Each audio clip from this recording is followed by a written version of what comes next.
HMPV ভাইরাসটা কিন্তু কোভিডের মতো নতুন ভাইরাস না।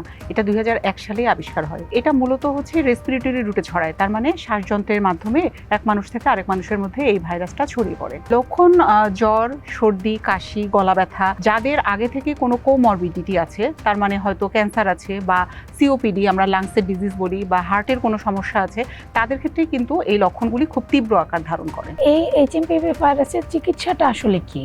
চিকিৎসা পুরোপুরি হচ্ছে সিমটোমেটিক। তার যদি জ্বর থাকে তাহলে জ্বরের জন্য প্যারাসিটামল নিবে, সর্দি কাশি যা থাকবে তার জন্য ওষুধ নিবে। এই ভাইরাসের জন্য কোনো ভ্যাকসিনও নেই বা আলাদা কোনো অ্যান্টিভাইরাল ওষুধও নেই।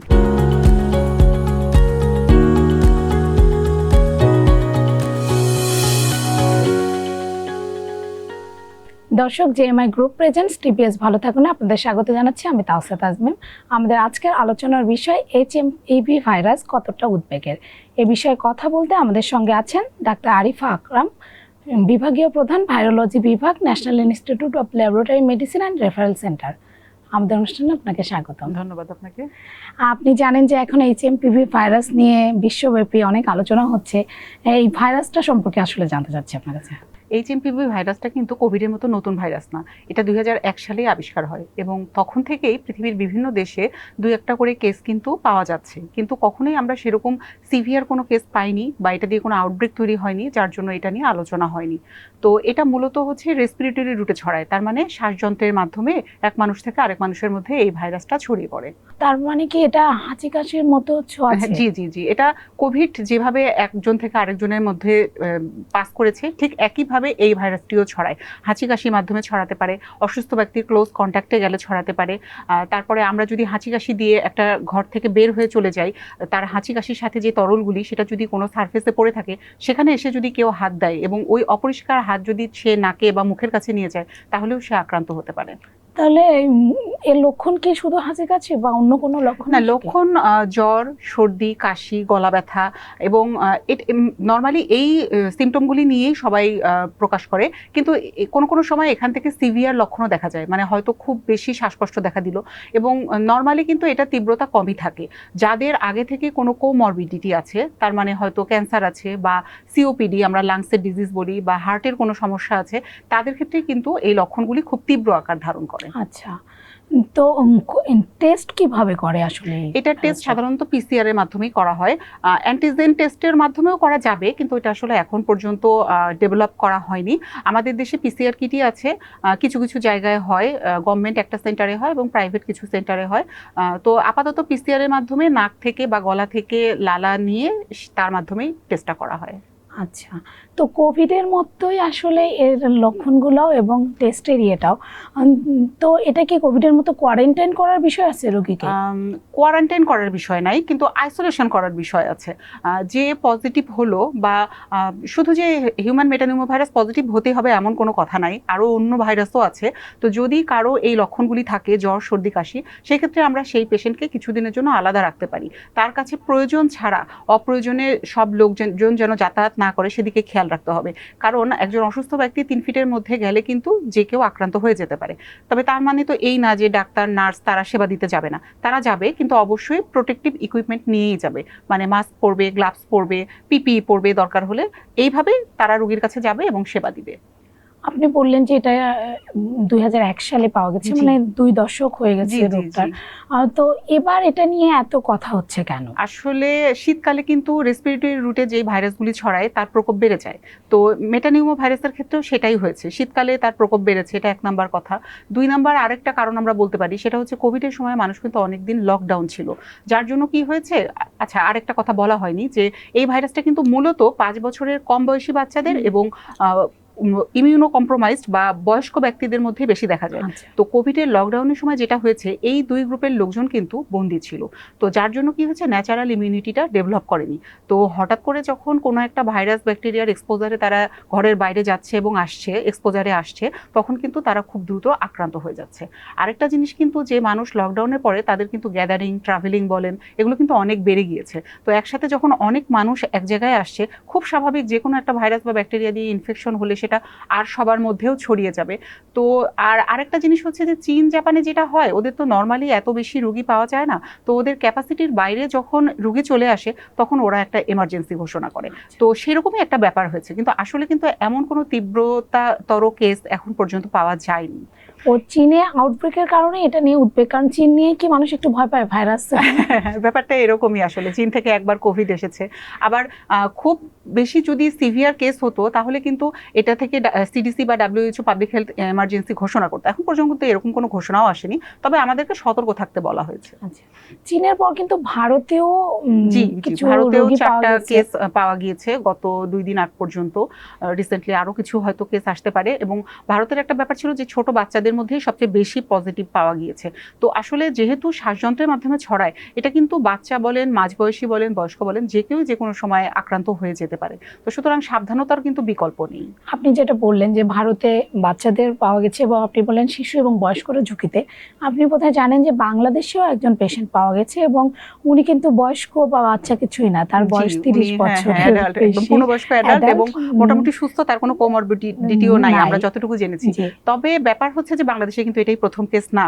বাংলাদেশে কিন্তু 2016-17 সালেও হিউম্যান মেটানিউমোভাইরাসের বেশ কিছু কেস পাওয়া গিয়েছে এবং এই রিপোর্টগুলি নিয়ে বিভিন্ন আর্টিকেলও প্রকাশ হয়েছে সেই সময়ই।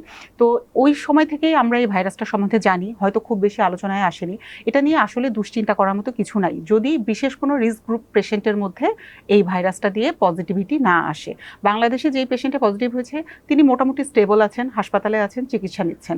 সামনে হয়তো আমরা আরও কেস পাবো, একজন পাওয়া গিয়েছে, আমরা আরও পাবো, কিন্তু আমরা যদি আমাদের প্রপার স্টেপগুলি যেগুলি আমাদেরকে মেনে চলতে হবে সচেতনতার জন্য, সুরক্ষার জন্য, সেগুলি যদি মেনে চলতে পারি তাহলে এই ভাইরাস নিয়ে আসলে আতঙ্কের সেরকম কোনো বিষয় নেই। একজন যদি HMPV ভাইরাসে আক্রান্ত হয় এবং যদি স্বাস্থ্যবিধি না মানে, তাহলে কি তার থেকে অনেকের অবশ্যই তার থেকে অনেকে ছড়িয়ে যেতে পারে। সে হয়তো হাঁচি কাশি দিয়ে তার হাতটা পরিষ্কার করলো না, ওই অপরিষ্কার হাতেই সে ধরে নিলাম এখানে একটা টেলিভিশনের রিমোট আছে, যেটা একটা কমন জিনিস, সবাই হাত দেয়, সে ওই রিমোটটা টাচ করলো। আপনি সুস্থ ব্যক্তি, আপনি এসে আবার রিমোটটা যখন টাচ করবেন তখন তো আপনি সেখান থেকেই অসুস্থ হয়ে যাবেন।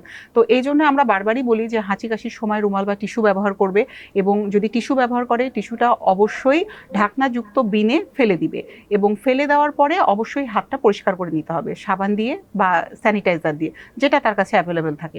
এছাড়া সে মাস্ক ব্যবহার করবে। অসুস্থ ব্যক্তি যদি বাসায় বা হাসপাতালে এক্সপোজারে যেতে হয় তাহলে 3 ফিট ডিস্টেন্স মেনটেন করবে। তারপরও যদি যেতে হয় তাহলে মাস্ক বা পার্সোনাল প্রোটেক্টিভ যে ইকুইপমেন্টগুলি আছে সেগুলি ব্যবহার করবে। মোটামুটি এই জিনিসগুলি যদি আমরা ঠিক মতন মেনে চলি তাহলে কিন্তু আমরা এই ভাইরাস থেকে সুরক্ষিত থাকতে পারবো। আপনি বললেন যে আমাদের 16-17 সাল থেকে রোগী পাওয়া যাচ্ছে বাংলাদেশে, তো এই রোগীদের কি হসপিটালে ভর্তি হওয়ার প্রয়োজন হয়? এখন পর্যন্ত সেরকম আসলে আমরা পাই নাই যে এই পেশেন্টগুলি হসপিটালে ভর্তি হয়েছে। যেই কেসগুলি আমরা পজিটিভ পেয়েছিলাম সেগুলি সব আউটডোরের কেসই ছিল। আর এবারের কথা যদি বলেন যে পেশেন্ট তো শুনেছি হসপিটালে ভর্তি আছে, এখন মানুষ আতঙ্কেই হসপিটালে ভর্তি হচ্ছে। আসলে এই যেই পেশেন্ট পজিটিভ হয়েছে তার মধ্যে কোনো সিভিয়ারিটি নেই। তবে হ্যাঁ, যদি কোনো ক্যান্সারের পেশেন্ট হয়, যেটা বলেছিলাম, ইমিউনো কম্প্রোমাইজড পেশেন্ট থাকে আগে থেকে, তার অন্য কোনো ডিজিজ আছে বা বয়স্ক ব্যক্তি, তাদের ক্ষেত্রে কিন্তু আমাদের কাল বিলম্ব না করে অবশ্যই হাসপাতালে ভর্তি রেখে চিকিৎসা দেওয়া উচিত। তাছাড়া নর্মালি মাইল্ড যেই কেসগুলি হয় তারা বাসায় চিকিৎসা নিতে পারে। বেশিরভাগ কেসে কি মাইল্ড হয়? বেশিরভাগ কেসেই মাইল্ড হয়। আপনি বোধহয় জানেন যে এখন আমরা 10 জন মানুষ দেখলে 4-5 জনে দেখছি যে হাসি দিচ্ছে, কাশি হচ্ছে। তো এটা কি ভাইরাস? এটা তো আর HMPV না। আসলে আমরা তো ওইভাবে টেস্টও করিনি, হতেও পারে HMPV ভাইরাস।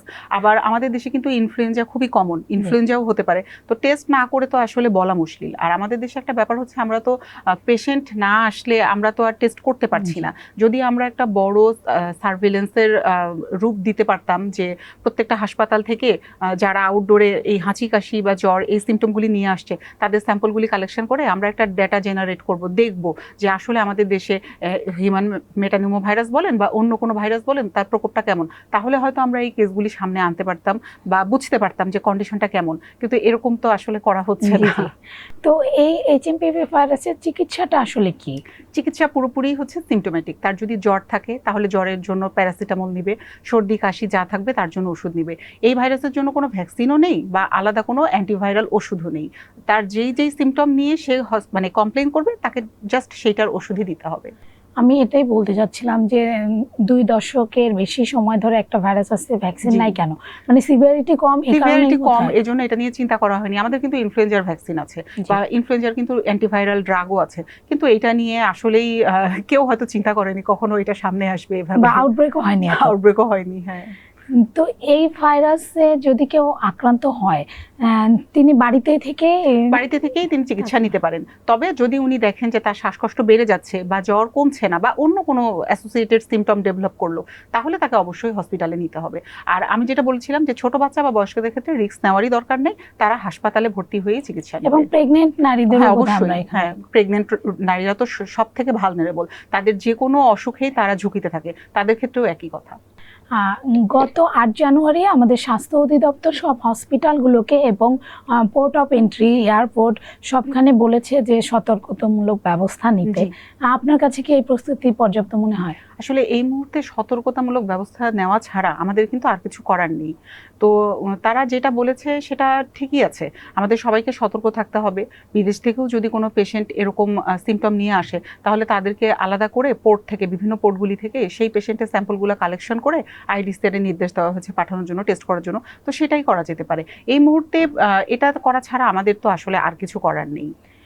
আপনি যতই বলেন না কেন বা আমরা বলি না কেন যে রোগটা অনেক পুরনো, বাংলাদেশে অনেক পেশেন্ট পাওয়া গেছে, কিন্তু এখন যেহেতু বিভিন্ন দেশে আউটব্রেক হচ্ছে, মানুষের মধ্যে একটা উদ্বেগ আছে। আপনি আমাদের দর্শকদের উদ্দেশ্যে একটু কিছু বলেন। দর্শকদের উদ্দেশ্যে এটাই বলবো যে আমাদের যেই জিনিসগুলি মেনে চলার, আমরা নিয়মিত মাস্ক পরবো, হাত ধুবো, বাহির থেকে এসে ঘরে এসে অবশ্যই হাত ধুবো 20 সেকেন্ড সময় ধরে সাবান পানি দিয়ে, অথবা আমরা পকেটে একটা স্যানিটাইজার রাখবো, আমরা সেটা ব্যবহার করব। আমরা অসুস্থ ব্যক্তি থেকে 3 ফুট দূরত্ব মেনটেন করব। হাঁচি কাশি পরে টিস্যুটা আমরা অবশ্যই ঢাকনাযুক্ত বিনে ফেলবো, যেখানে সেখানে ফেলে দিব না। আমরা অনেকেই কিন্তু খোলা বিনে ফেলে দেই বা রাস্তার পাশে ছুঁড়ে ফেলে দিলাম, এভাবে কিন্তু অনেক মানুষ আক্রান্ত হয়। তো আমরা যদি এই জিনিসগুলি মেনে চলি, তাহলে কিন্তু আমরা একটা বড় মহামারী ঠেকাতে পারবো। এটা নিয়ে অযথা আতঙ্কের কিছু নেই, আমাদের সবার জায়গা থেকে যেটা করতে হবে এই সচেতনতামূলক ব্যবস্থাগুলি নিতে হবে। এছাড়া আসলে এই মুহূর্তে প্যানিক হওয়ার কিছু নেই, আমাদেরকে সাবধান থাকতে হবে, নিজেদের সুরক্ষা নিজেদের হাতেই। এই সতর্কতাগুলোর কথা বললে মানুষের কোভিডের কথা মনে পড়ে। কোভিড তো মানুষ ভয় পায়, তো কোভিড এখন আর মানুষ ভয় পায় না। কোভিডের মতো আতঙ্কের না, কিন্তু তারপরে সতর্ক হতে হবে। জি, সতর্ক হতে হবে।